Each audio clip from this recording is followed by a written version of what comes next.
ఖుషి cinema అనేది యాక్చువల్గా రామ్ చరణ్ గారి రంగస్థలం మూవీ ఉంది కదా, మీకు ఎమోషనల్గా మంచి ఫీల్ ఉంటుంది.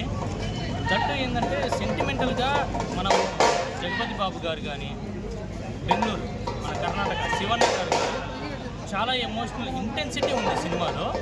సో ఏంటంటే వన్స్ ఒక్కసారి ఆడియన్స్కి కనెక్ట్ అయిందంటే మాత్రం మీరు ఎక్స్పెక్ట్ చేయలేరు సినిమాని. కలెక్షన్స్ పరంగా కలెక్షన్స్ ఇంత అని చెప్పడం వేరు, కానీ సినిమా ఎమోషనల్గా కనెక్ట్ అయిందంటే మాత్రం చాలా డీప్గా వెళ్ళిపోతుంది.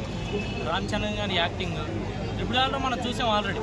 ఎన్టీఆర్ గారిది, రామ్ చరణ్ గారిది ఎమోషనల్ ఎలా కనెక్ట్ అయింది. ఇప్పుడు రామ్ చరణ్ గారు సోలోగా చాలా పెద్ద సినిమా తీస్తారు. ఎమోషనల్ ఆ బాడీ కానీ, ఆ విజువల్స్ ట్రైలర్లో చూసింది చాలా మంచిగా అనిపిస్తుంది. సో కనెక్ట్ అయిందంటే మాత్రం మనం ఊహించలేము, వెళ్ళిపోద్ది. అన్కండిషనల్గా ఈజీగా 800,000 crores క్రాస్ అయిపోద్ది, ఈజీగా క్రాస్ అయిపోద్ది కనెక్ట్ అయిందండి. సో మనం దాని గురించి ఆలోచించాల్సిన అవసరం లేదు. ఇంకా హీరోయిన్ గురించి అంటారా, మనం ఆల్రెడీ దేవరాలో చూసాము. హీరోయిన్ గారి పర్ఫార్మెన్స్ చాలా సూపర్ అనిపించింది. దేవరాలు తీసుకున్నారు, మన పెద్దీలో తీసుకున్నారు, మంచిగా ఉందండి. మొత్తానికి మంచిగా ఆడుద్దని ఆశిస్తున్నాను. అంటే ఇప్పుడు ఏ సాంగ్ రిలీజ్ అయినా చికెన్ రికార్డులు కొట్టింది, ఇప్పుడు సినిమా కూడా అలాగే రికార్డులు సాధిస్తారంటారా? ఖచ్చితంగా అండి.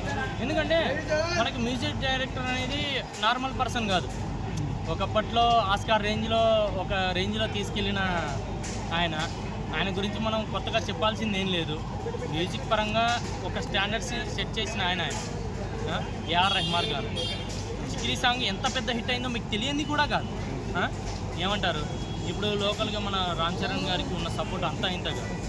ఏమంటారు, వాళ్ళ ఫాదర్ గారి నుంచి వాళ్ళ బాబాయ్ గారు పవన్ కళ్యాణ్ గారి ఇప్పుడు మన ఏపీలో ఆల్రెడీ డిప్యూటీ సీఎం గారు రామ్ చరణ్ గారికి ఉన్న ఇంటెన్సిటీ ఏంటంటే ఒక హంబుల్గా ఉంటారు. ఆయన ఎంత పెద్ద స్టేజ్కి వెళ్ళినా కూడా హంబుల్గా ఉంటారు. అది చెప్పుకోదగ్గ విషయం రామ్ చరణ్ గారికి. ఆయన చాలా గొప్ప యాక్టర్.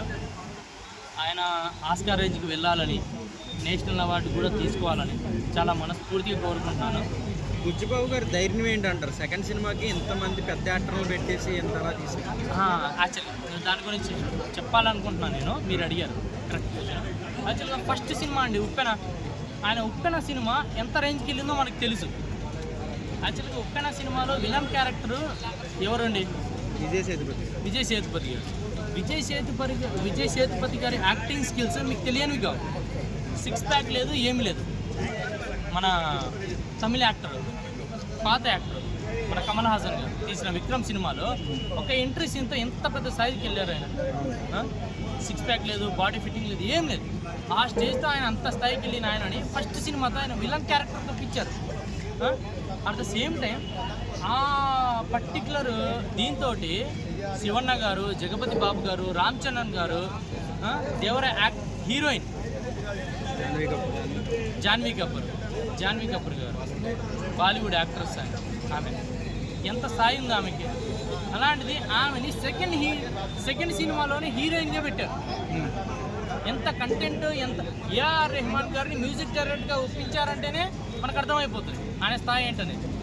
సో దీంతో మనం ఏంటంటే కొత్తగా మనం ఏదో తక్కువ అంచనా వేయడానికి లేదు. సెకండ్ సినిమాకి ఇంత హైప్ వచ్చిందంటే రామ్ చరణ్ గారు కానీ, డైరెక్టర్ బుచ్చిబాబు గారు కానీ, జగపతి బాబు మామూలు రికగ్నైజేషన్ రాదండి ఈ మూవీతోటి. సో సక్సెస్ కావాలని టీఎఫ్ఐ కానీ, mega power star Ram Charan గారు కానీ మంచి స్టేజ్కి వెళ్ళాలని కోరుకుంటూ